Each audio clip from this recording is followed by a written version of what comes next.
In this video, you will learn how to transcribe voice message in WhatsApp.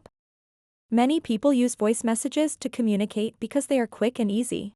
However, sometimes you may want to read the message instead of listening to it. This is where transcription comes in handy. I will guide you through the steps to convert voice messages into text. To get started, open up the WhatsApp application on your device. Once you're in, tap on the gear icon at the bottom right corner of your screen. Here, look for Chats and tap on it. In this section, find an option called Voice Message Transcripts. You'll want to toggle on the switch next to it to enable transcription. Next, tap on Choose Language. A list of languages will pop up.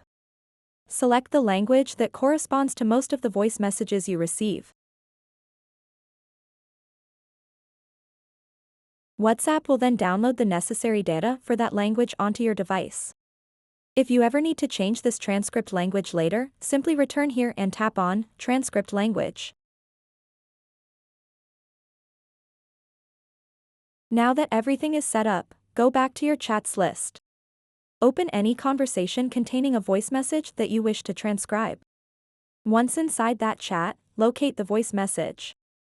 Long press on it until options appear. From this menu of options, select Transcribe. And just like that, the voice message will be transcribed instantly. The transcribed text will appear neatly below your original audio message for easy reading. This feature can save time and make communication much smoother when you're unable to listen directly. Whether you're multitasking or simply prefer reading over listening, transcribing voice messages can enhance your messaging experience. So that wraps up this tutorial. If you have any questions about this whole process, please let me know in the comments section below. And if this video helped you out, please give it a big thumbs up and subscribe to this channel for more tutorial videos like this one. Thank you so much for watching and have a good day.